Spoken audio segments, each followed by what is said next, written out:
It's compelling, it's cutthroat, it's chaotic, it's clever, it's controversy and chaos, baby. Hey everybody, I don't know what episode this is, so I don't know. So just welcome to Controversy and Chaos. As you can Honestly, see, listen, life is life, and I can't keep up with all of these numbers, but I feel like we might be at 20. I feel like this 20? it's Or is this either 20 over? 19. I don't know. It's either 19 or 20. So I mean, I don't think it's 20. I think it's 19. I don't know. Okay, well, somewhere up in there. It's either 19 or 20. You know what? Whatever. Like, listeners, just being honest, obviously we record and drop, and sometimes we double record, sometimes we don't double record.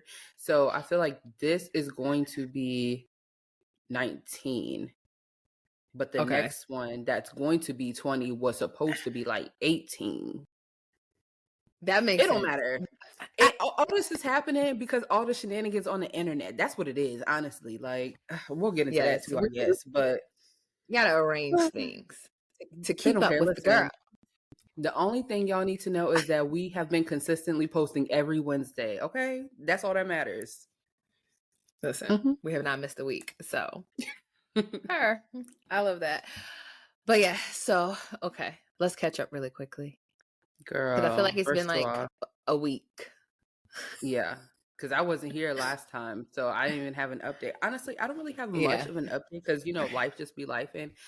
But why last night we had an unexpected day off from not day off, but like night off from parenting. Like, my mom came and we did like content and stuff. We were supposed to go to this event, but it was raining, didn't feel like driving to DC, all the things. I was like, I'm cool with not going. Like, I go to enough events, they'll catch me at the next one. Like, thanks for the invite. Invite me again, I'll come next time. But this time I'm good. So after we recorded, did a whole bunch of stuff, they're like, we'll take Celine and then you guys come get her tomorrow. So I'm like, perfect. So Matt and I, we were just in the house, like, not even bored. We were playing Phase 10, catching up on this hip hop beef, watching YouTube together, stuff that like we literally have not done since like pre-marriage or like pre-child, because it's been school, law school, graduating law school, work, both of us working, businesses, then a child, all these different things. So we haven't had to have that like super like undivided, just us type of attention, not worried about rushing to get things done until, we got to pick up the kids. So that was just fun. It was just like, oh, it feels like old times. We should go for a drive and get a smoke. But we didn't do that, obviously. But it was fun. Not get a smoke. What? So, so we're minding our business, and then randomly he gets an email from this lady who was a victim of someone who literally is on the internet, some random man in Nigeria who is on the internet using his likeness, his images. Girl, they have pictures of me pregnant, okay, of Celine when she's a newborn, Jesse too, all of us on the Facebook page posing to be him, talking about some hey dear and using the Nigerian lingo. So of course now we have to deal with that. And honestly, I've had someone create an OnlyFans page of me to collect money, which I don't even like. What was you on there selling? Because I don't even post nothing that's OnlyFans worthy, but whatever. I don't know.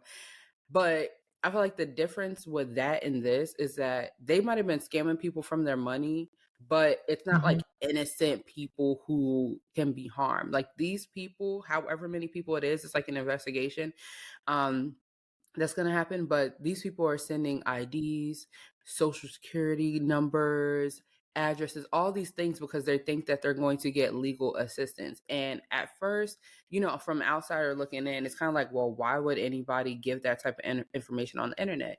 But if you're in a support group where there are attorneys giving legal advice for divorce and separation, or, just different things, if you are somebody who is not, one, a millennial, or two, tech savvy, or whatever the case may be, and you're under distress and you're desperate for help, you might be dumb enough to fall. Let me not say dumb enough. You might be a person that will fall victim. So it's like, okay, whatever. But it's also dangerous because obviously, Matt, being an attorney, you're a public, I don't know what the right verbiage is, not public servant, but like legally, he could get in trouble if somebody was to write his firm or write, the board, the bar certification board, and be like, yeah, this man is scamming people for their money. And then he has to prove his identification and that it's not him. You get what I'm saying? So it's like, it's a Yeah. trickle down effect. So I'm like, Lash.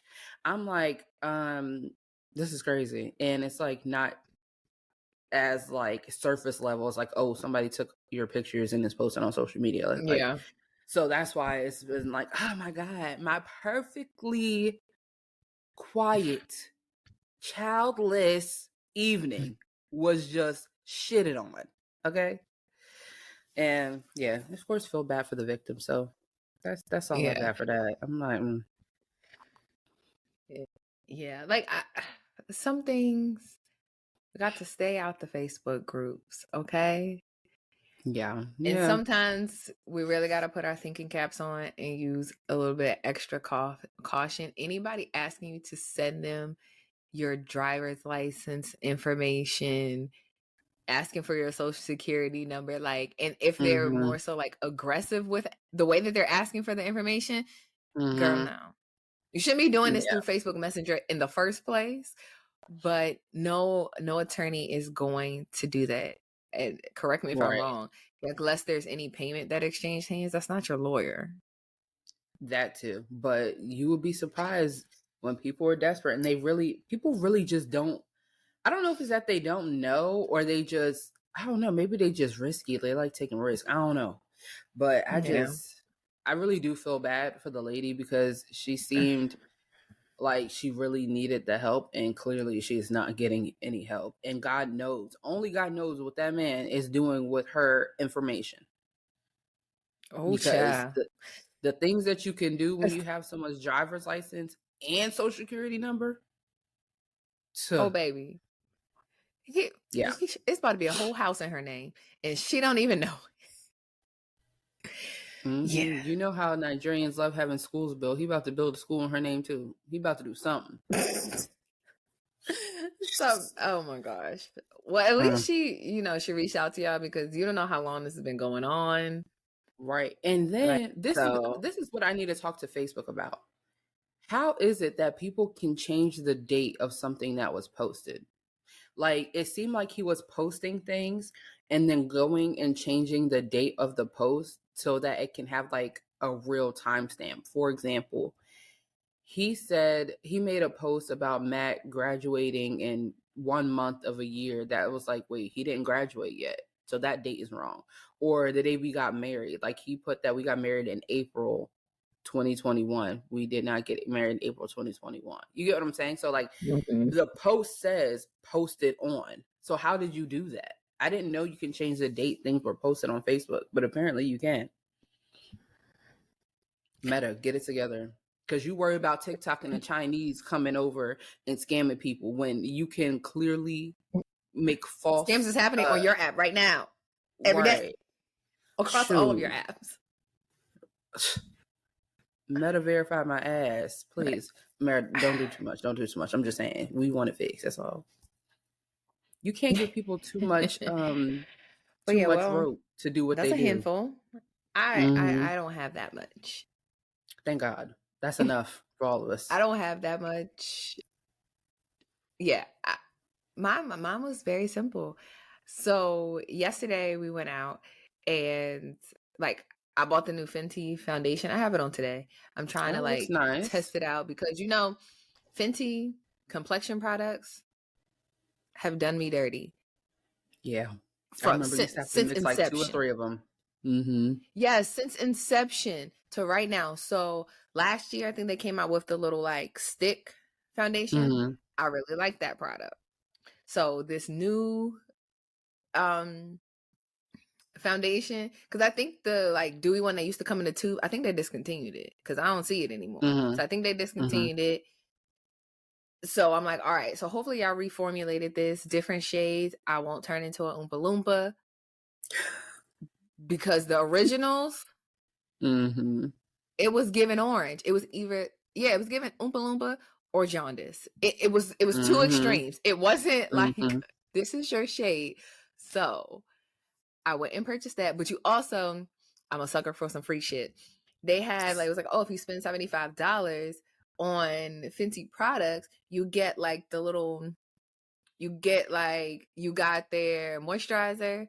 It was in more like a travel size. The little bronzing thing that she came in, you get the travel size of that, and then you got a sample of the perfume, which I don't like. I can't get with it. I don't like it. And then you get the full size of like one of their lip products. Like what does the perfume smell like? It's just it's a lot for me. It's like very musky. It's something about it. I'm just like, oh, it's not for me. Some people are like, oh, they really like it. Yeah, I think it's just a me thing. I've smelled it on numerous occasions. I've like tested it on my body. It's just not for me. So I'm glad that when it initially dropped, I did not rush and do that whole blind buy situation. I can't do that. I didn't do it. I'm glad I didn't do it. I didn't do it for Fenty. I didn't do it for Beyonce. I didn't do it for Jackie Aina's perfume. I was like, no, because this shit, for the most part, usually when you buy it from the initial website, you can't return it. It's not like going to Sephora and being able to return it. So I'm like, no, I would rather wait till it ends up in a store somewhere, or I know somebody that has it so I can smell it for myself, test it on me. And I'm like, this is too expensive to be like, whatever. So I'm proud of myself. Those like 3 big perfume drops, I did not buy anything. Even though Fenty came out mad long ago, and so did Beyonce's. Yeah. But even like Jackie Aina's, I smelled all of them. Hate them all. Every single one. Don't like it. Hate it. Really? I was just like, oh no, I didn't smell one that I was like, ask you that. Oh, I'm intrigued. Like, oh, I'm intrigued by this. Like, I really like this. No, every single. I was like, oh no. But I felt that I was. They just are not my scent family. Even like with her candles, 4 of them, not one of them. Not one. Like even like her candles, there's not one candle scent that I've smelled that I like. Really? Well, yeah, because I remember that one. Yeah, I do remember that. About the candles. I don't know what it is. I just think that even like sometimes when she does like shows like her fragrance collection, like some of the things I have smelled before, and I'm just like, I personally don't like that scent. So I think that we just have 2 different like fragrance families. It's probably not that they stink; they just not for me. That's the thing that's interesting though, because it's like out of all 4, there was not even one. One of them was supposed to be like smelling like skin or whatever, like. Was it the white one? Something I don't know. Because I was looking at it. So I was like, maybe I want to get one, but I haven't had a chance to go in the store to actually buy it. And that's one thing personally. If I've never used a product that's like beauty related, I won't buy it online because I know how I am, and I'm gonna be pissed if I can't return and get my money back. This stuff be too expensive. Yeah. I mean, I've blind bought some fragrances, but I read the notes because I know what I like. Sure. So I read the notes, and I'm like, if the notes give any indication, I'm like, oh no, this ain't for me. Which when I was reading the notes on hers, like the yellow one kind of intrigued me, but then when we got to like the whipped portion of it, I was like, oh no, I know I'm not gonna like this because I don't smelling. Like. Yeah, I don't like that bakery, like creamy kind of smell. Like certain things I can get with it. Like if it has some vanilla in it, I'm learning to like more vanilla, but I like vanillas with my florals. Like give me a warm floral scent. Yeah, they just weren't for me. Wow. I tried all 4. Just not for me. So yeah. Oh, but in other news, the girl is graduating kindergarten, so oh my god, now we have to like try to rush and get something. I mean, we probably ain't gonna really do much because Harper's graduation is on like Wednesday. AJ's graduation will be that Friday, So I'm Oh like, yeah. we got to kind of Oh my God. quick turnaround. I'm like, she'll be happy if we take her to Texas Roadhouse. Like there, so she can get, and she knows. She be like, "Is that bread?" And I think she Harper. only knows that they have bread. She goes for the Mm-hmm. bread. That's it. She don't Oh want my nothing God. else, just the bread. So she get her bread, and that's it. Or her other faithful hibachi. And I'm like, okay, Harper. bread or hibachi. Which would you like? Dang, it's Which crazy would that you? I mean, obviously, I should have known that she was going to be graduating kindergarten because I remember my kindergarten graduation and they definitely had us in Me there singing I too. Believe I Could Fly. And we went to the Old Country Buffet after. Yeah, I think that I believe I can fly kind of days is over. They're done with Yeah. that. That won't ever Yeah. be sung at a graduation. What are the again. kids going to sing now? Like, what are they going to I sing? don't know. But apparently they're supposed to be singing songs at this graduation, so I'm gonna let you know how it goes. Oh my I'm God, I'm sure so sad. Record it. Can you live stream it? I'm gonna try. I'm gonna see what I could do. But you Mm-hmm. know, these kids gonna be in there sound like some drunk cats. But I'm gonna be there. Mm-hmm. And I know Harper is gonna be the loudest one there. Singing her whole chest. Singing with the whole chest. I know she's gonna be. Yeah, she's gonna be the loudest one there. And I'm just like, girl, please know the words. Please just know the words before you get up there and just start making your own song up. Listen, as long as it sounds good, let her do her. Like, just be on beat. That's it. That's so funny. But yeah, so that'll be that. I gotta find her something to wear for Yeah, I this was gonna say, what's she graduation. gonna wear? I gotta But send my girl some flowers. Kids don't need flowers. I'm sending her I some have like something. don't send no goddamn Play-Doh. Okay, Please fine. don't do it. Fine. Don't send no Play-Doh, no slime to this household. That shit will go return sender. Send it back to her house. Oh my Just God. wait, your day is gonna come. Oh, the day's already come. Celine is so upset. She calls it squishy. It's not slime. So there's that. Squishy. I want squishy. I'm like, girl. Tell me, the day is gonna come when it gets stuck on a wall somewhere. It The gets stuck carpet. on the couch. It's like Her hair. yeah, She it don't put a come out. glob of it on the top. Once it gets dry, yeah. Once that shit dry Get up, it out immediately. oh, it's over. Yes, it's an immediate situation. Stop what you're doing and clean it up. Otherwise, it's You're there for doomed. life. Yeah. Doomed. But in non-mom related news, the rap boys are still fighting. These I don't know what's in the air. Like 2024 came and is trying to get the fuck up out of here by causing as much destruction as humanly possible. This shit is like a tornado. It's just chaos. Don't you think that every year, every election year, it's like a crazy year in media in general? Yeah, but like, I don't think this crazy. It has just been so many just like, huh? Where did this come every from? day. Like, I just literally every single day, every week, it's just a culmination of shit happening. And I don't know why. Listen, I've been doing the deep dives because I need to understand. Well, I'm sure that you have done more deep dives than me. So you're gonna have to like. There's probably things that I didn't even pay attention to, don't know. If you don't tell me, I still won't know. It's just too much shit going on between Drake and Kendrick Lamar. It's like Drake and everybody, but I don't even think like in some of the like responses, Drake is like, all right, I'm gonna address Kendrick for majority of it, and then this other half, the rest of you niggas that been popping shit is gonna catch it, gonna get it too. But it's just like, but wasn't on my bingo card. And it's just like the drops are happening back to back to back to literally back.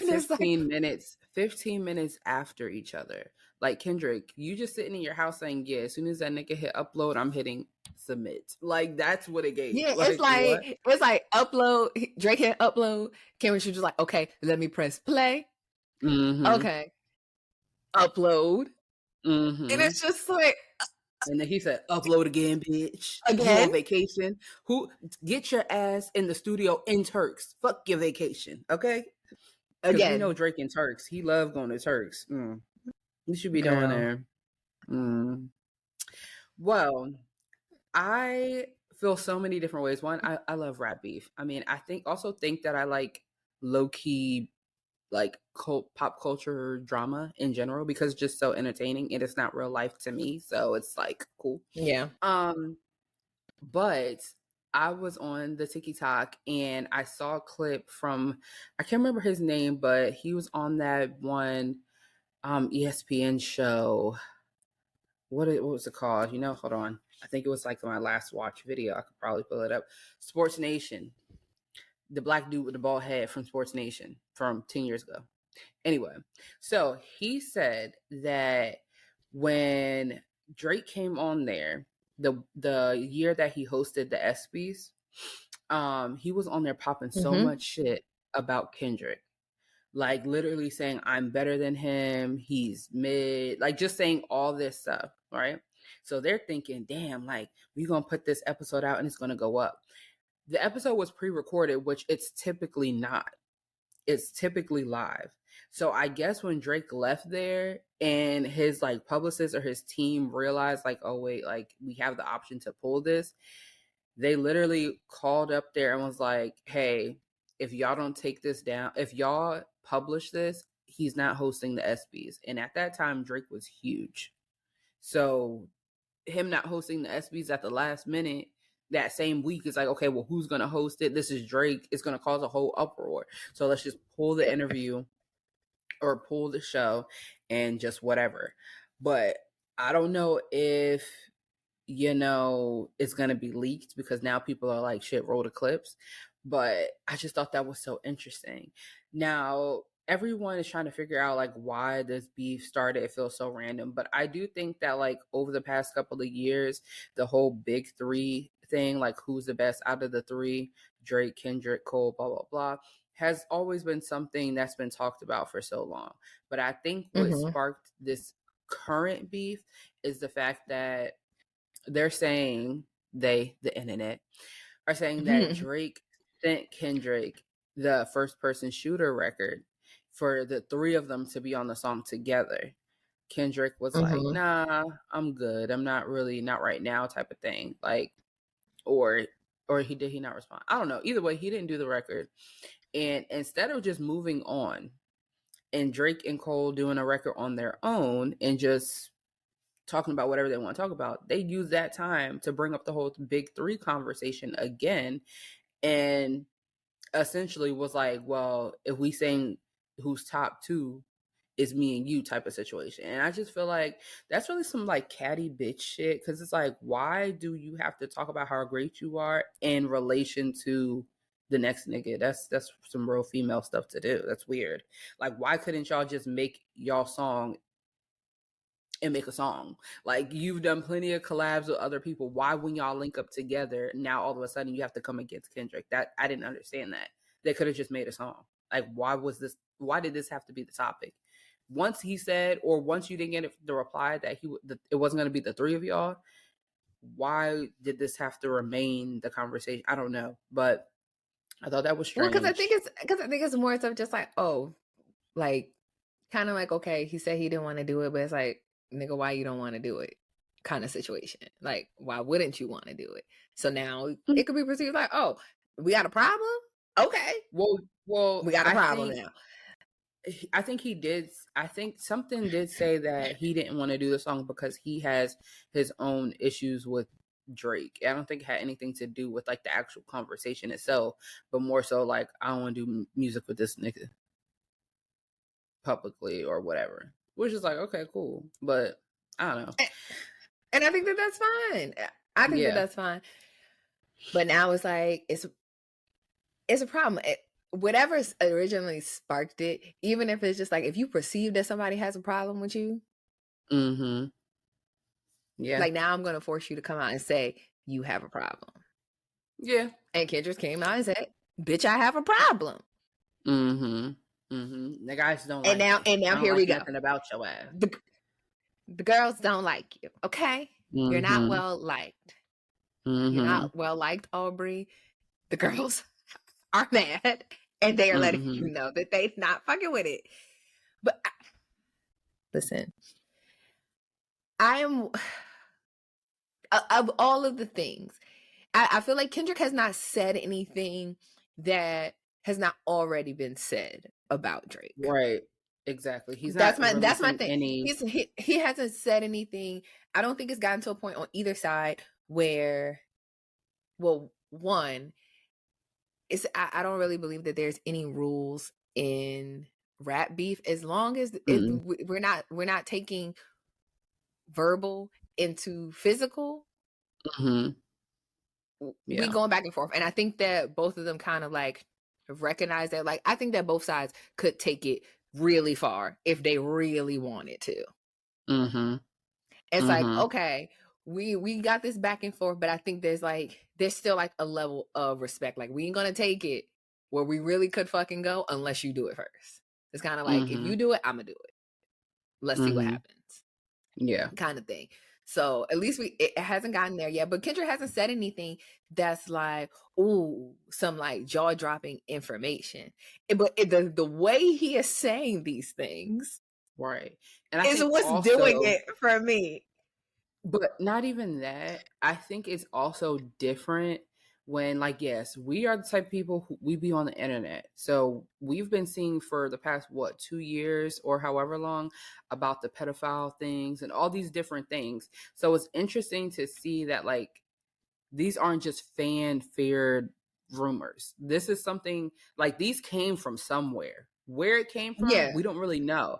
But these things are probably have some validity to it, and it came from somewhere. So it's interesting to see a celebrity kind of adding some validity to what we just gossip about on TikTok. You know what I mean? Like, the think pieces. You know what I'm saying? So yeah, I do think that although Kendrick hasn't necessarily said anything that we didn't already know, like you said, the delivery and like how he paints the picture of the conversation is interesting. And I think even with that, I was talking to Matt, and he was asking me, like, do you think this even means anything for Drake's career? Because these are all things that have kind of been rumored, like, you know, the liking young girls thing, having secret children thing, the whole. I feel like we're in the age of social media where there are gonna be like the fans, like even the grown men. I have never seen something more unattractive than a grown man, quote unquote, glazing, because that's what the kids call it now, D-Riding, glazing Drake and acting as if, that's what they call it, acting as if he really is just bodying Kendrick. Like, I could understand feeling like, oh yeah, Drake gave us a little bop, you could play this and have fun to it, cool. But like, I feel like people who say things like that, you don't have a brain, because a lot of the stuff that he said in his diss song has been very contradictory, even to himself. It's like, you said, oh yeah, I know you're going to bring up the pedophile stuff. Okay. So why aren't you addressing that? Why are you addressing the secret kids? That's the only thing he's addressing. You get what I'm saying? It's like, that's what I was going to say, when it's just like, okay, they're saying things that's just like, okay, we've heard about these things. We've heard about the surgeries. We've heard about the ozone, but like we've heard about the Etch a Sketch abs. We've heard about the liking young women. We've heard about Drake having secret kids. Like, this ain't the first time. Like, Adonis is just now the public one because he was kind of forced out there. Like, what you gonna do? So it's like, yeah, you have the public facing kid, but the rumors of you having other children Mm-hmm. As Like old as 12. these are not secrets. Mm-hmm. This is very much public information that has not been confirmed, but it's the word on the street. And to not address it is like, it's very weird.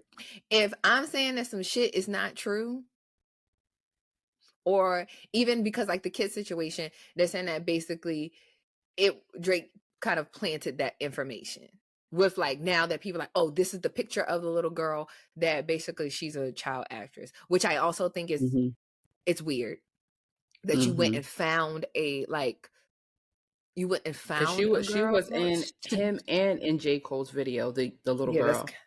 It's kind of that kind of just threw me for a loop, because now it's just like, even like Hollywood Unlocked posting pictures of the little girl, like going back through like photos and like going to captions. I'm like, so were these captions the original captions? Did we take it too far as like, now we're changing said caption? Like, okay, so this is a whole plotted out thing going on over here. But it's like, okay, cool. You planted the information over with Kendrick's team. So it's like, okay, I knew you were going to say something about it. But one of those things that everybody can't be saying it and it's a lie. So where did this initial thing come from that people are saying that this other secret kid that you have is 12 years old? The little girl, yeah. And then people did the Google search on Twitter and saw that like maybe a month or two before the child was born, he made a tweet saying baby girl, just random. So what like, it's just weird. And then you saw the little boy who looks exactly like this motherfucker. It freaked me out. But then again, it's not hard for a little mixed boy to look like Drake. I mean, let's be for real. Yeah. No. So, it's very common, very easy. So, I mean, listen, if a paternity test comes out, then we will know said truth. If not, then it'll just continue to be a speculative rumor. But I do think it's funny, like, okay, you're not gonna out of all of the allegations, you only trying to focus and tackle on this one. There's much bigger fish to fry that you should be like, if that's not the thing, we gonna crush that shit. Don't put that on my jacket. If it ain't, like, don't put that on me. But so that was that. I will say I did not like Tailor Made. I didn't like it. Because that was the one with the AI. I just didn't like it. I'm sure that like people who read in between the lines, who read in like college rule line paper, I'm sure there was some shit in there that is just way over my head. But if it don't sound good to me, I cannot listen to something over and over and over again to catch everything that they're saying. I just don't want to fucking hear this shit. So that's how Tailor Made was for me. I probably heard it twice and I was like, okay, done. I don't never want to hear this again. I'm good. I'm cool. I don't want to hear it no more. Yeah, it just wasn't for me. And typically, like 2 or 3 times, and I was just like, I can't do the AI and all. It's just weird. I didn't really like it. It just threw me off. But I think like even like I'm not like a Kendrick fan. Typically like Kendrick like that. But like I said, I like the animation. The animation makes it like more intriguing to listen, and then as like you learn more about each record, like, oh, what that actually means. You're like, oh shit. I didn't even like catch that. Like him talking in a Canadian accent was funny. So funny. And then taking like a clip of Drake talking about what the name of his cat is, which is just like I don't trust men with cats. Yeah, it's very. Why do you have a cat, my nigga? I'm very allergic to cats. I do not like cats. Period. Cats. I don't like cats. So men with cats, it's like, why do you have a fucking cat? So him taking the name of his cat and basically calling him pussy because this is the name of your cat is fucking hilarious. So funny. It's like so genius. And it's just like, it just tells you that on both sides, they're clocking each other. They got out their pen and pad. They are paying attention, taking notes, and then turning those notes into bars, which I like. Me too. On both sides. Even with that though, like if you go on the internet, I don't see anyone breaking down a Drake bar because there's nothing to break down. Like no shade. Like yes, Drake can rap, but I feel like he's become a lazy rapper. And I think that's when I started to not be like on the Drake fan base. I would say I still like Drake's music, like the hits, but I don't be checking for Drake like that because it just feels so boring and lazy to me. And I'm not saying I want to sit here and think and be all woke. Like I'm not even woke like that. But I'm just saying I want to be entertained, and I'm not entertained by you. Like my brain cells literally freeze. Like I don't think anything past what you said because there's nothing more to it. You get what I'm saying? With Kendrick, Yeah. it's like there's so many different double entendres and all these different things to one bar that it's like this could be interpreted in so many ways and still be correct. Like you get what I'm saying? Like it's just more interesting, especially for conversation purposes.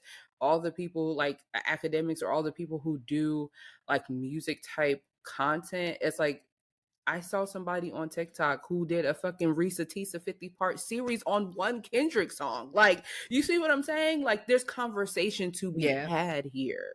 Whether it's shits and giggle conversation because, oh, it's funny, or, oh, like, let's think about this. Whereas Drake is just so very flatline. It's like, okay, cool, I heard the song, turn it off. Like, it's really nothing more to it. Like, there was nothing he said that needed to be broken down. Like, I don't know. And, I also think that like the conversation of people being upset at Kendrick or these rappers calling him white and all this stuff because he's biracial is very dumb and it's going over your head. And I feel like that's why we as Black people can never have conversations because we have some people who really don't want to open up their little imbecile brain and think. There are plenty of biracial people in the world. J. Cole is biracial. Half the music industry is biracial, light skin, or whatever the case may be. Nobody's calling him white boy because he is biracial for the 100th time. It's because he's acting like a Karen, a colonizer, if you will, according to Kendrick. Okay. And it's like all the old clips of Drake. I mean, I knew that. I feel like that was very like but as it had to be broken down because people are pointing out that it's just like people want to say they're like, oh, just because he has a white mom, like yes, Kendrick's wife is also biracial. I think it's more so the Karen behavior, which we know. Even him posting the text message where his mom is just like, okay, you thought that ate? It didn't. But like, it did not. The text. You even code switch when you're talking to your mama, boy. Like, you don't talk like that according to your Instagram captions, okay? Like, what is going on? Like, it's just so weird. And somebody made the point to say that, like, we don't know shit about Drake. The only thing we know about him is the stuff that comes out when he be beefing with people. We don't know that man. It's so crazy. Yeah, I mean, I think, well, I feel like that about, like, any celebrity. Like, you don't really know these people. You don't. No, we don't know. Even if Beyonce, we can. But we don't know them. But you can at least track his certain things about Drake's career and his previous life before his Young Money era have like literally been wiped. And now that the clips are coming back up, like, bro, this you? Like, wait. And I don't want to hear, oh, I was a kid, nigga. You was over 19, 20, 21, 20, however old you was. Like this clip just came up where Drake is at a dinner with his white friends or whatever, and he's talking about the Toronto slang and how it's like, what word did they use? It's ignorant. The Toronto slang is ignorant at a fancy dinner with your white friends. Fuck is you talking about? Or the fact that he loved talking about whips and chains like American slaves. Why it had to be American slaves, motherfucker? Why couldn't they just be slaves? Yeah. The slave line. Why you talking about slavery so much? It was questionable to me. I was like, and it's several the slaves of them. thing was killing me. The George Zimmerman line. I was like, yeah. Why do we say that? Why did you say that? Yeah, This no, is I why didn't like people that. calling you white boy. I feel like that's it. He keeps reinforcing why the white boy thing is going to continue to be a thing, because it's just like at a certain point, it's like kind of like one of those same thing. It's just like you only want to be black when it's cool, but when you have the opportunity and the option to turn it off and be like, no, I'm white, then it's like, I'm then you biracial. go, yeah, then you want to be a biracial queen, then you want to stand on that, and it's like, okay, but now we're gonna call it out, so we don't want to hear you say nigga no more. That shit was so funny. That in A minor had me weak. I said, and then the fact that Kendrick talking about something, you can't tootsie slide up out this, and then at the end of the song, you gave us dance instructions to do a dance. Because you know I was dancing. OVO, that shit, it's just like, it's so entertaining. It's entertaining. Like, I personally make it fun like for it. us. Kendrick's just like, okay, like I gave you like, and I did like 616 in LA. I did not care for that. Just like Taylor Made, I didn't care for Taylor Made. I didn't care for 616 in LA. Now, just the title alone, I thought was very clever. Like, yes, Drake does the timestamp. So for the people that not really gonna like think about it or do anything, it's like the title in itself is like, okay, I'm already dissing you by doing your shit. Cool. But all of the different layers of meanings of what 616 actually is just like genius. 616 is Father's Day. So just like,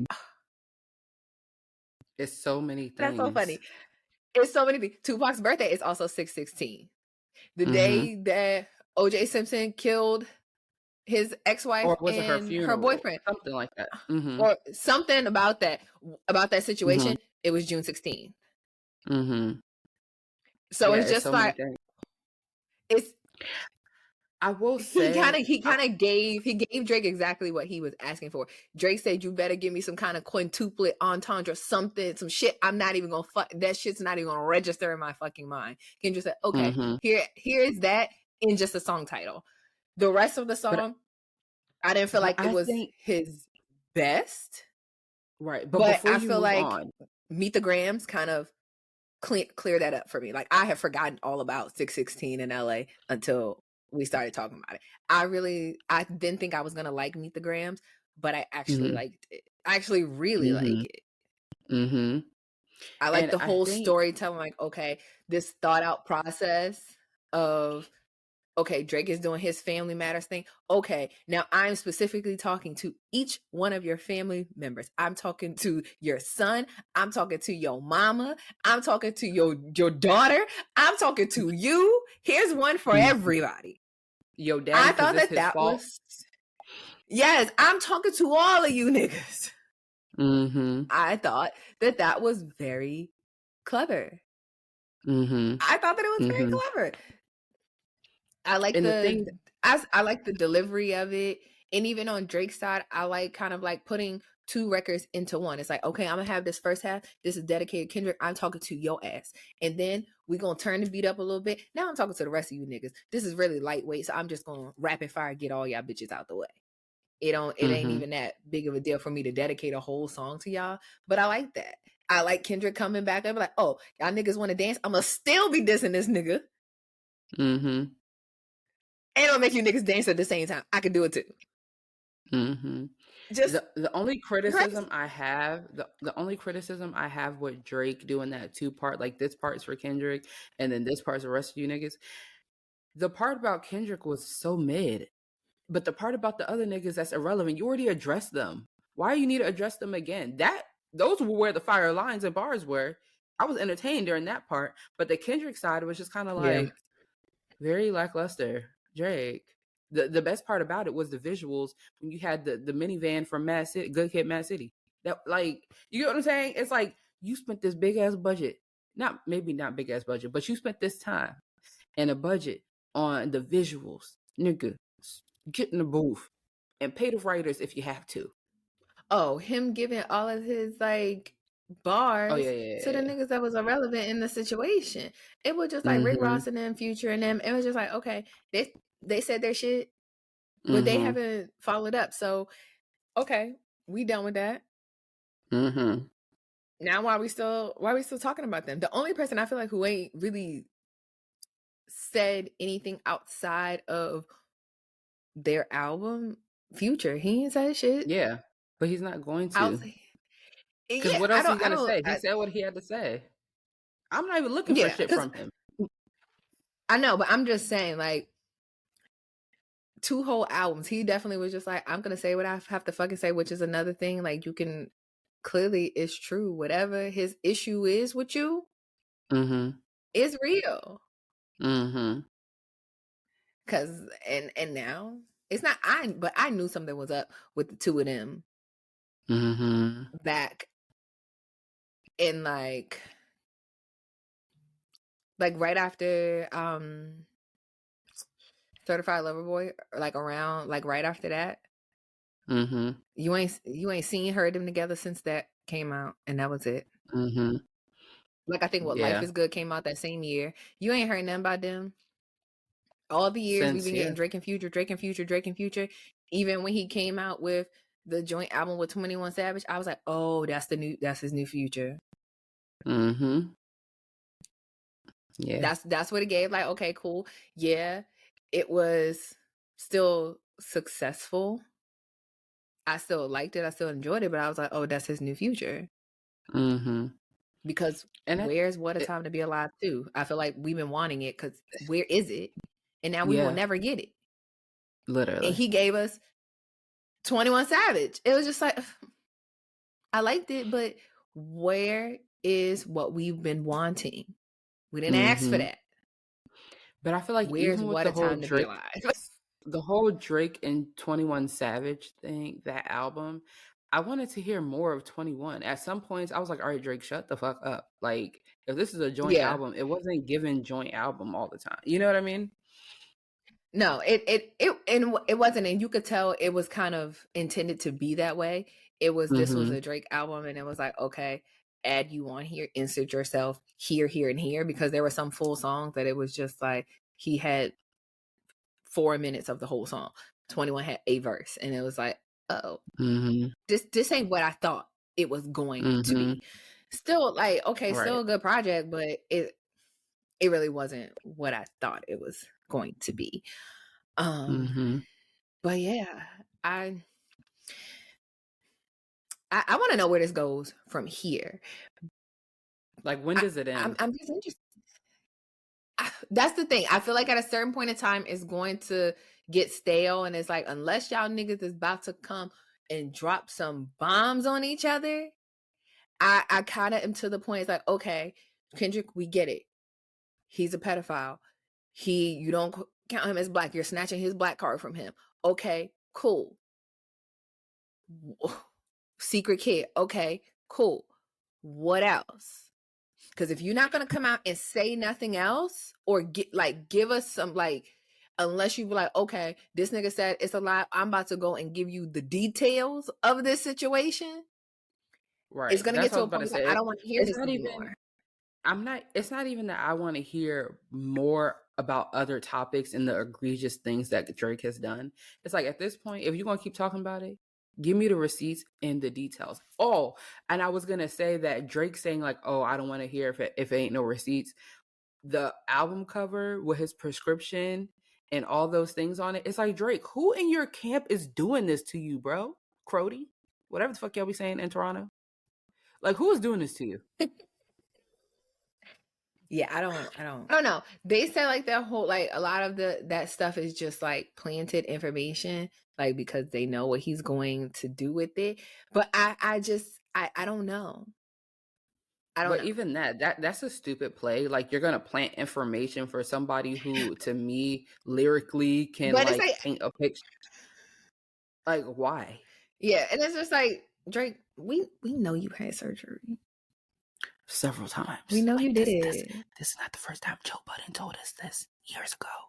What are you talking about? Like, and outside of that, I love when the plastic surgeons break down, like, look at people's pictures. Oh my like, God, I can tell you exactly what they had. I could tell you exactly what was done to this face. And the hairline. The hairline, It's the eyes are different. Yes, like The facial pout, hair always change.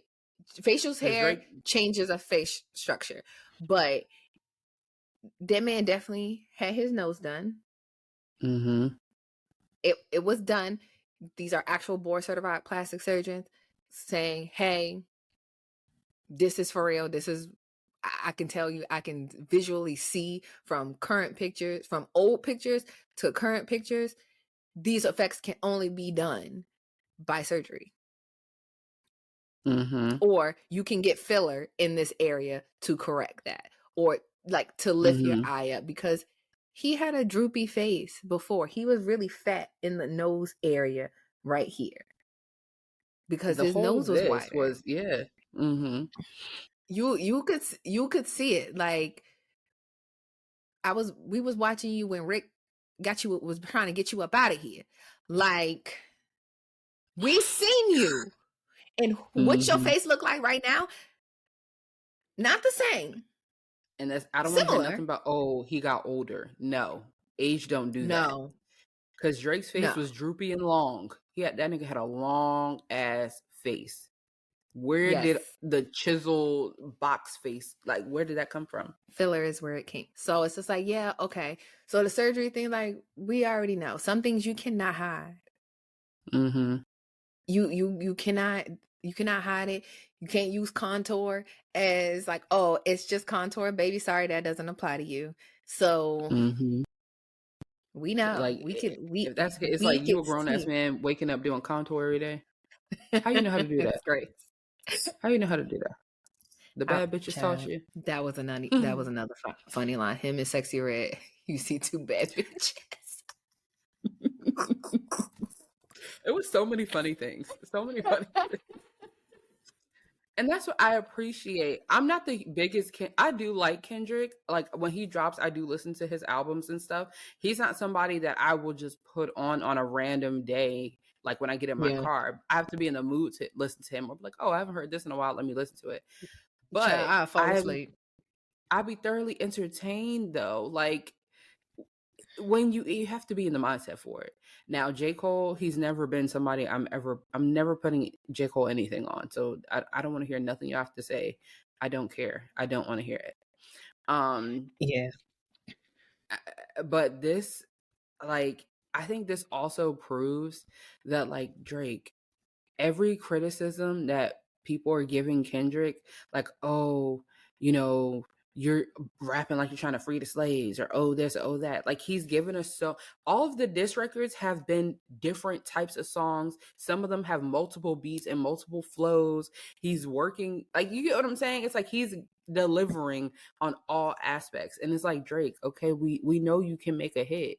I don't want to hear another back to back or charged up. Like, Nick, do something, tap into your lyrical miracle bag. You know what I'm saying? We haven't heard that in a while.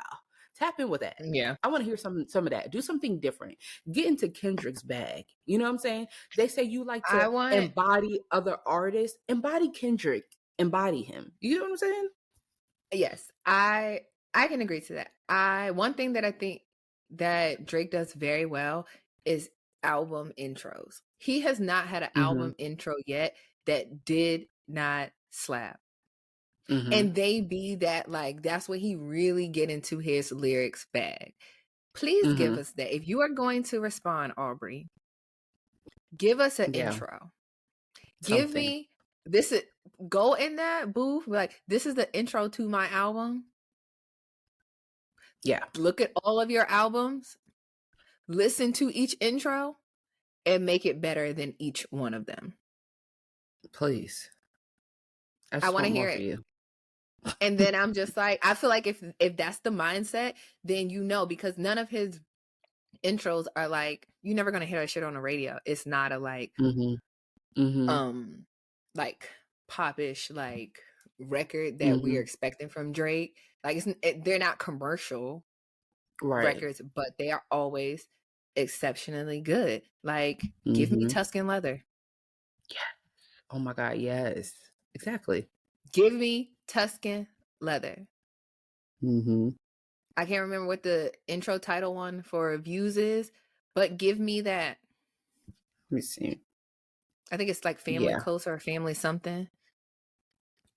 Let's look up Or keep the family close. I think it's what it's called. Keep the family close.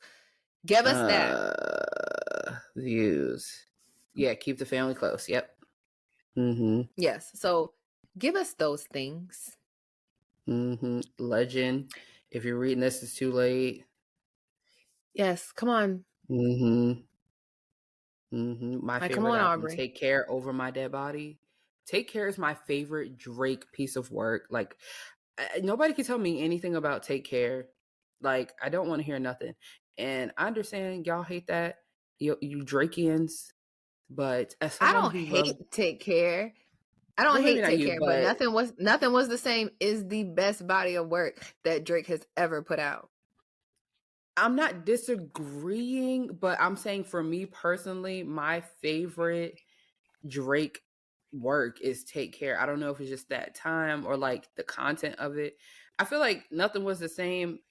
I would say maybe that's what really like gave him that Drake stamp for real. I think Take Care was like the alluding to, yeah, I'm that nigga. Y'all gonna start respecting me and seeing me as that nigga. And then Nothing Was the Same was like, see, I told y'all I was that nigga. You know what I'm saying? Yeah. But no, Nothing Was the Same. It's still that. It's nothing was the same. Views, Take Care. Top 3. Done. I will not debate. I can agree with that. Those 3 right there. You don't need any more. Yeah. Those 3 right there. Top 3. Drake albums. Yeah, I'm looking at his on Apple Music. I'm like, yeah, I actually agree. Those are the 3. I feel like those are the 3 that you can listen from cover to cover. It's like they're cohesive. They sound like, okay, these were all meant to go together in this order. If you take any song out of order, it's like, it throws off the album. No, it's one of those like you have to do it this consistent way. They were immaculate. Like I can remember where I was the first time that I listened to all 3 of those. Yes. Love Agreed. it. That's it. But yeah, if we're gonna keep fighting, give me some new information. Drake, give us some new information. Prove everybody on both sides. If everybody go to your neutral corners, if you're going to come out with something else, either give us receipts to confirm what you have already said. Like there is no doubt in any mind. There's no speculation. There's no hearsay. Like I have the receipt is right fucking here. You cannot get your way up out of this. This is for real. This is true. If you're not going to do that, do not come back and repeat the same thing that you already told us. Because I don't want to hear it anymore. We heard it. We've gotten 3 to 4 songs of y'all saying the same information. Done. Don't want to hear it anymore. Give us something new. Prove what you said 100%. Or we're done. This is it. Don't want to hear anymore. If we not gonna get something new, because at a certain point now it's just gonna like, all right, we don't fucking care. Don't want to hear it. Stop. Y'all are getting on my nerves. While J. Cole is sitting over there like, whew, I'm glad I said I was sorry and got up out of this shit. Right. I know he's sitting at home. I know he's sitting in South Carolina or North Carolina, whichever Carolina. Just like, thank God I got up on that stage and said I was sorry. That I don't want no parts of that shit. I'm going home. I couldn't sleep well at night, and now he is probably sleeping like a fucking baby, knowing that this shit ain't got nothing to do with him. Shit. Listen, we never talked about that, but I don't respect it at all. That's what I'm saying. I don't fucking respect it. Most people just joking on him about it because, like, all right, what you scared of? Are you hiding things that you don't want revealed? Because at the end of the day, you're gonna get caught in a crossfire because you stepped up out there. You know, you can't do no takesy backsies. So if something is to be revealed, it's going to be revealed. Yeah. Sometimes but sometimes you gotta weigh your options and be like, do I really want my shit? Right. No. That's true. You got it, big dog. I'm gonna sit my ass right the fuck here. Now, But he should have do thought you about that think? before he came out with an actual record. Before he put out a song, he should have thought about that first. Yeah, Because I now feel it's like just like, Drake put the battery in his back to do it. yeah. Because I mean, I think even in like that, I think that J. Cole, even in that one, was just catching a stray. I don't think he really was. He was never the target of anything. It was just like, nigga, you there. You said all this big three shit. No, fuck all you niggas. Get out of my way. I'm talking to him. Not talking to you. You just kind of got sprayed by accident. That's it. Yeah. Child. Anyway. These girls. Girls are girling. Real bad. Real fucking bad. So I give it about, if nothing amazing happens within a week's time, I think it's dead. Yeah. Like, don't come back 12 days later and say so. Leave it. Yeah, because it's like, I mean, at this point, there's nothing left to say. Moving on.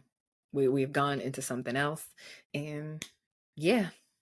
Well, yeah, the girls were girling, and it just, we needed to get it out. Like, finally address it, because things have been happening in such a like crazy order.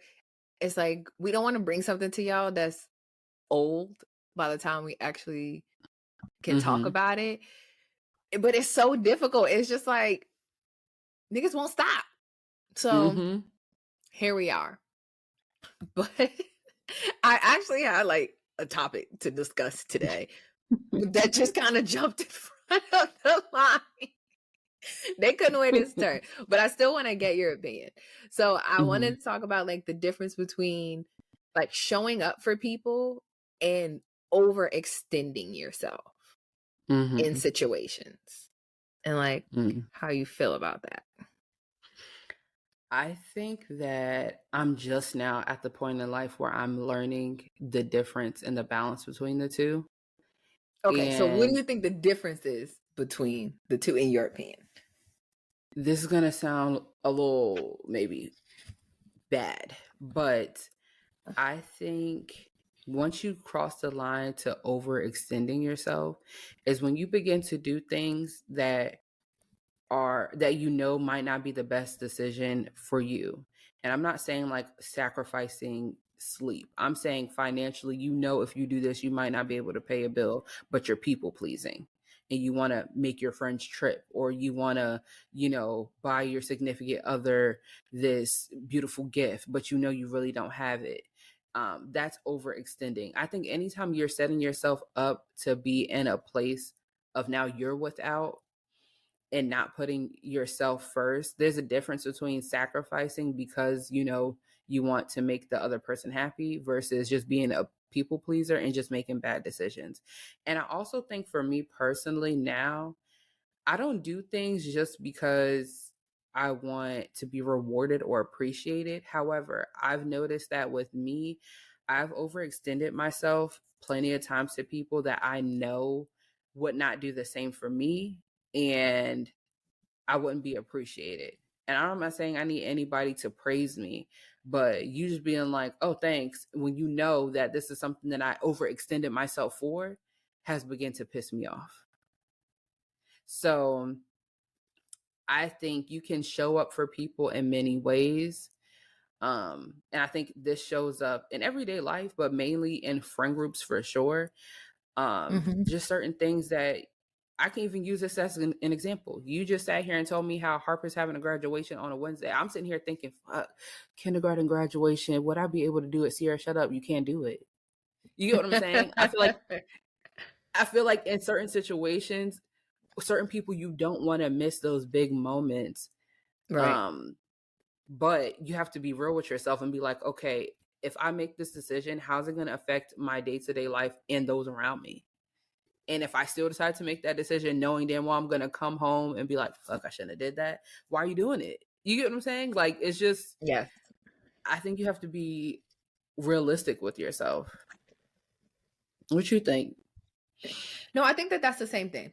But to graduation, it would not make sense for you to come for. It's 30 minutes. I It's know. 30 minutes on a Wednesday. I thought about it. And you'll see her will be available on Saturday. And she will be 10 minutes away from you for like 3 weeks. So Exactly. Yeah. I already told your mom. I told her, I was like, one of those weekends, let me know, because I'll come get Harper for the weekend. She just looked at me. I was like, I'm just so serious. Like, I live 10 minutes from you now. I'm not in Baltimore anymore. So I'm like, listen, y'all never have a pool. That's all she needs. She's like, I got my swimming suit. There's a pool in there. True. I might take her to my sister-in-law's house. They got a pool in the backyard, and all the kids be over there. She would have a blast. She would have a ball. That'll be all she needs. Like, listen, she got her stuff. She ready to go. And she could swim. But yeah. So she good. But yeah, I think when it comes to like overextending, I think like people think of it kind of like in the sense that you said that overextending is like kind of doing things that's to your own detriment just to kind of get essentially a reward out of it. Like that you're probably not going to get. That you're probably not going to get, because a lot of times, even having done things myself that I've overextended myself, people don't take into consideration all the things that you had to move around in order to make that happen. People don't think about it, don't care about it.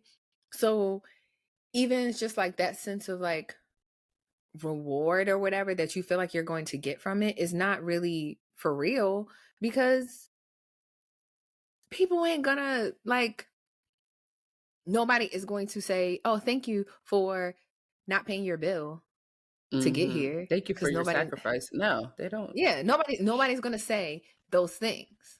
It's just gonna be like, oh, they're not even gonna say thank you for coming. They're just gonna go on about their day. And then the person that's upset about the fact that they didn't get a thank you, they didn't get nothing, is you.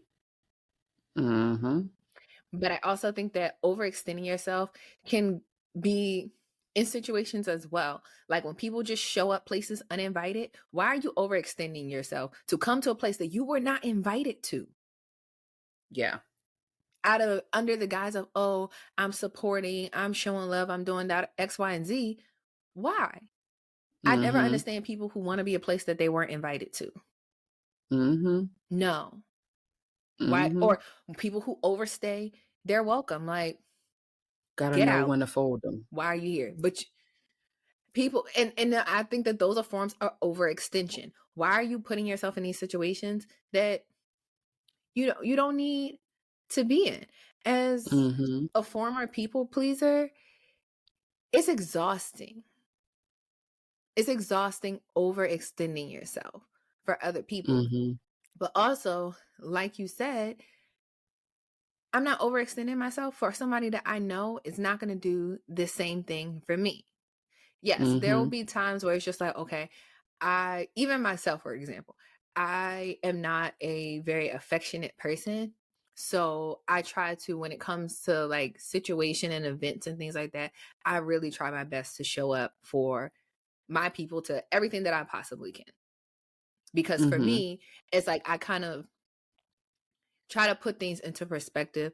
Like, I guess how I love people is not necessarily the same. Like, don't fucking hug me. But I care about you because I showed up to your shit. When I had to go through, I either had to drive round trip 20 hours to show up to your shit, or I had to put my whole family on a flight, put my dog in a kennel, do all of these different things to show up to things. But it does get to a point, it's gotten to a point for me, it's just like, I've done this shit so much that it's like, it's exhausting. It's like, I don't feel like fucking doing this. And you shouldn't. It's like for what? That shit's not coming back to me. So I'm just not, I'm not stressing myself out. I'm not fucking doing it.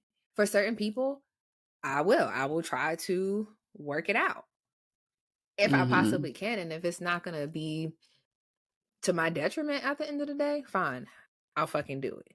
But all that, I'll like, say certain people in certain situations, I do feel like it has to be like a big event that, okay, I'm going to try my best to make it to all of these things.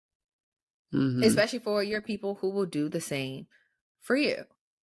You know who those people in your life are, so just do it.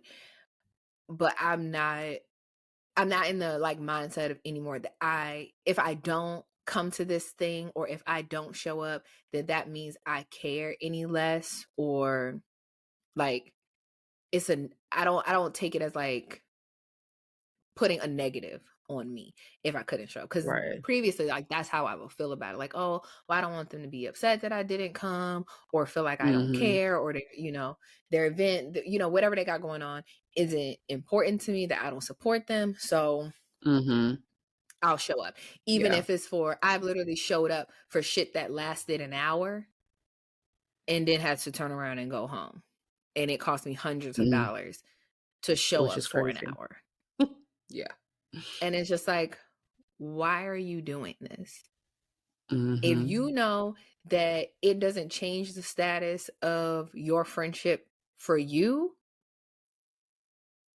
why are you doing this? Why do you think? And that was another thing I had to, because like I said, like, I know that I'm not like an affectionate person. So I try to kind of show the people that I love that I actually do care about them, and not just like, oh, I know that just I love them. Your presence. Yeah.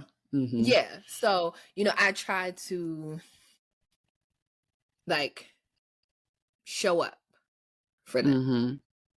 And it's just like, okay, I'm just gonna do it. Kind of just like trying to be more conscious about making sure your people know that you fuck with them,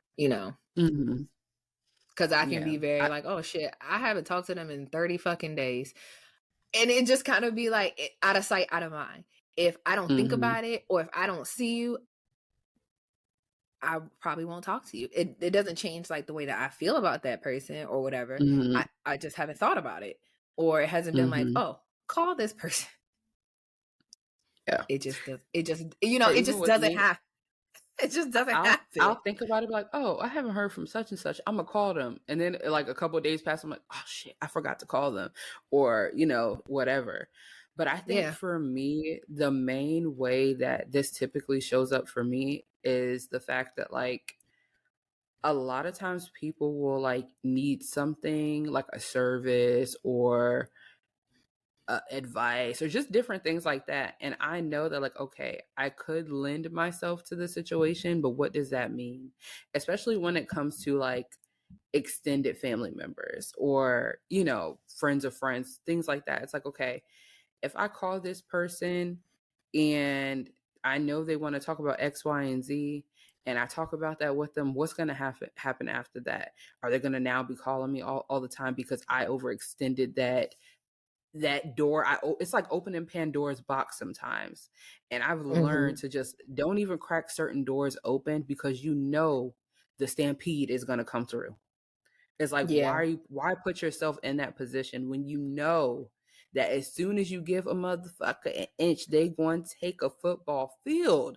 So don't do it to yourself, because I've done that to myself several times and be like, oh, well, I'll just do this thing this one time for free. And then next thing I know, all of a sudden, every time you need something, you calling me, asking me like, oh, well, can you do this? Or can you help me with that? Help? I'm not helping no more. Yeah. Yeah. And that was something that I kind of had to really learn. It's just like, and it's also, I think what made it more like acceptable for me to be like, okay, you can literally do this. Cause when I was like, I'm gonna just say no. I'm going on a fucking say no spree. No to everybody. No. Can you, nope. Can you, nope. Do you want to go? Nope. Don't want to. And there's a difference.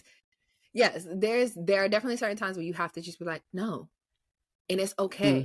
There should be no guilt around saying no for any fucking reason. Sometimes I just don't want to. And that's okay. If I don't want to, I do not have to. Now, if I promised or said that I was going to do something and then backing out at the last minute just because I'm just like, I woke up today and I don't fucking feel like it, that's different. But if I'm saying no from the jump, no, it's okay to do that. But what the thing that was hardest for me is like I noticed that when I started saying no, people started getting upset. Mm-hmm. And I was like, oh, I have a okay. good example of this too. Like, now that I'm saying no and I'm no longer willing to overextend myself, I have made it that this is the standard. And Mm-hmm. now you mad that I'm saying no. Mm-hmm. Yeah. That's I not think gonna work. I'm doing something for you, but you want to have an attitude with me when really there's nothing that you should really be upset about. If I can say that I've shown up for, I've supported, I can give you dates, times, examples of all of mm-hmm. these different things, and now one time I'm saying no.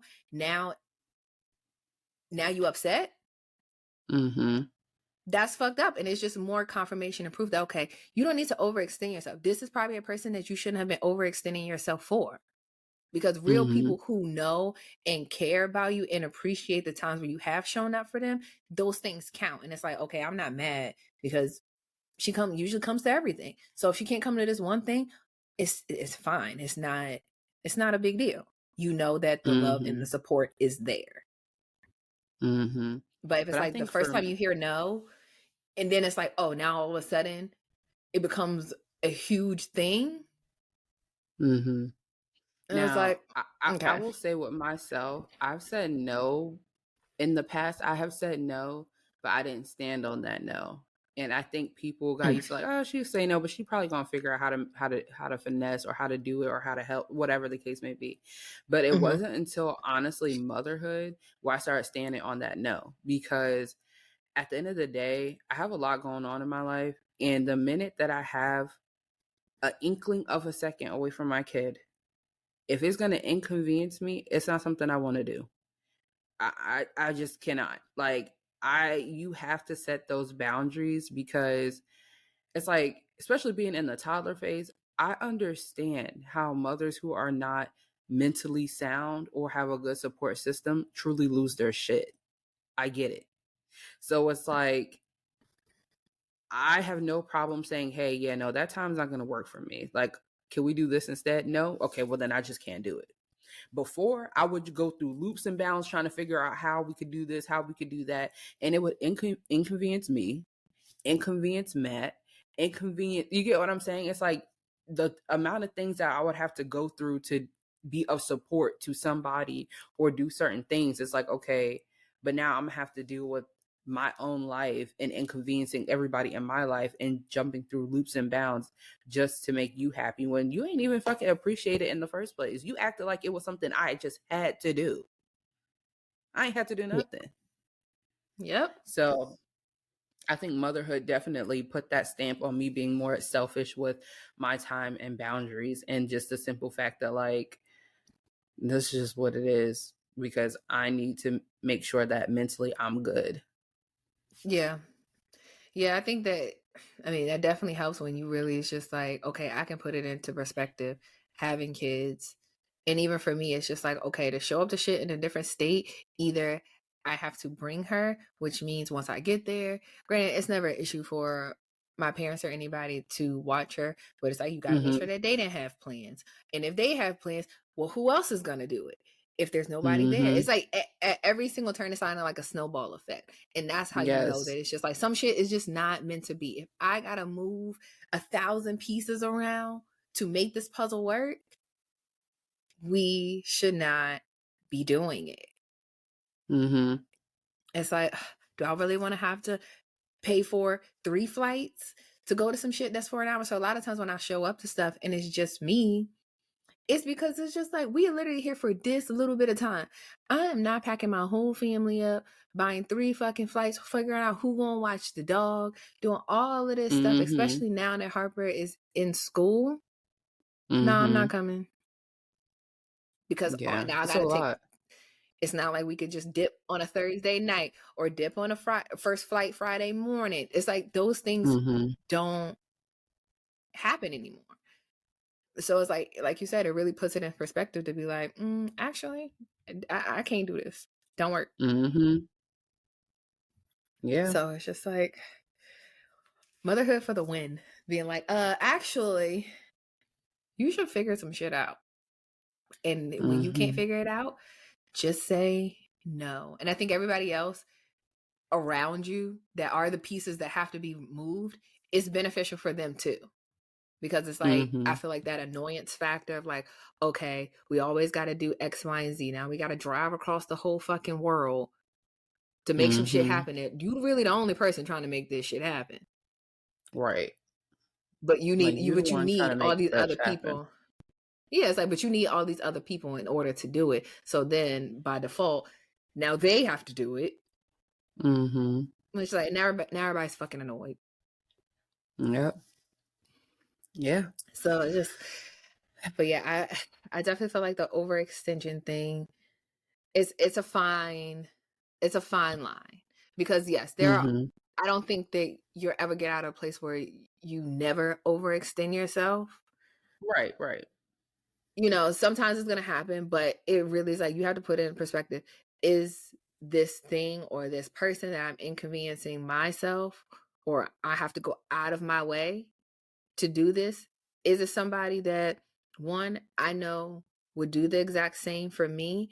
Two, is going to be appreciative of the shit that, you know, I'm having to do to make this shit happen? And sometimes the answer is no.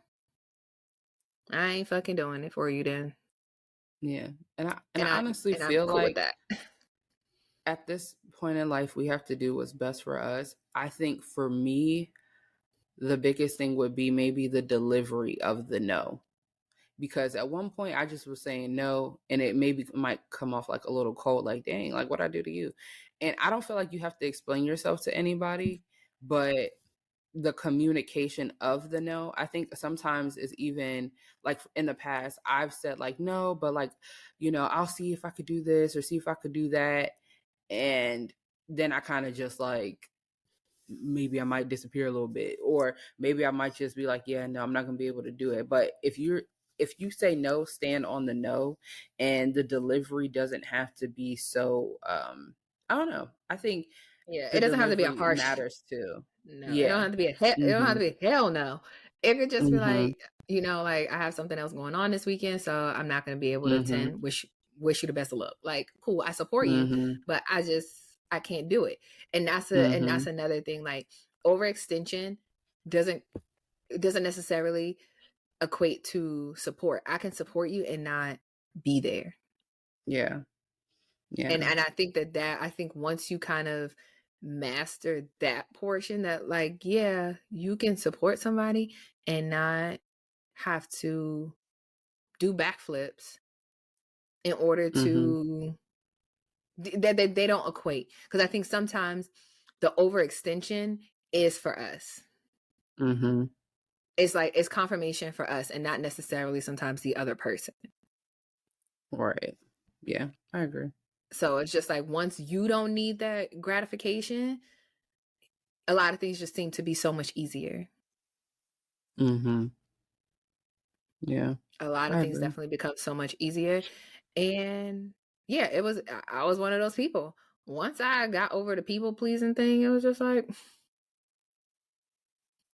I sleep fucking well at night because I know exactly the ways in which I show up for my people. I know the ways in which I support them. So I don't feel bad for not being able to come to things. And certain things, just like, you just know I'm not going to be able to come. Even just like our friend group, all the different birthdays. It's just like some people I'm always there for their birthday. Some people are just like, I'm never going to be there for your birthday because of the time of the year that your birthday is. It just don't work. Yeah, it's a lot. And yeah, and it's just like those true, genuine people, it don't never be a thing. It's like, I'll support you and send my love in a different way, and that's okay. Yeah, and showing up doesn't always have to be physical. Yes, it truly don't be. But I feel like it'd be exhausting trying to get to that point and master that.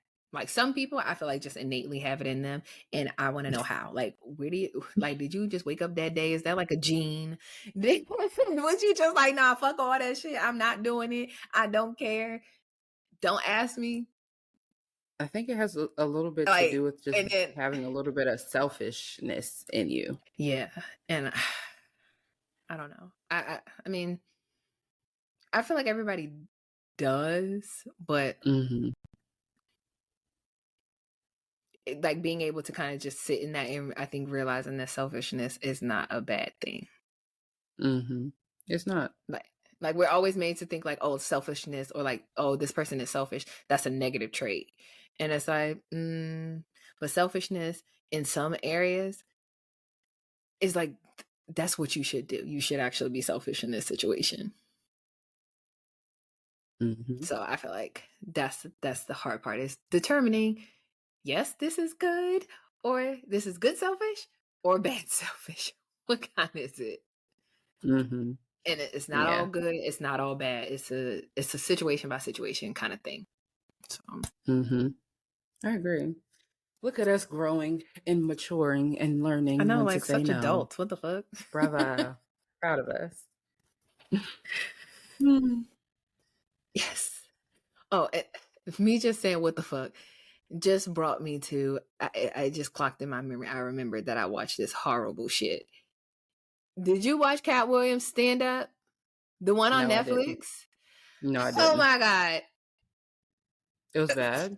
Girl, that shit was ass. Like, it was so fucking horrible. Horrible. What? It was so bad. Like, when I tell you, it was just like he didn't prepare. Like, I swear to God, he was writing these jokes 45 minutes before he got on stage. He would start telling a joke and just start abandoning the jokes, move on to something else.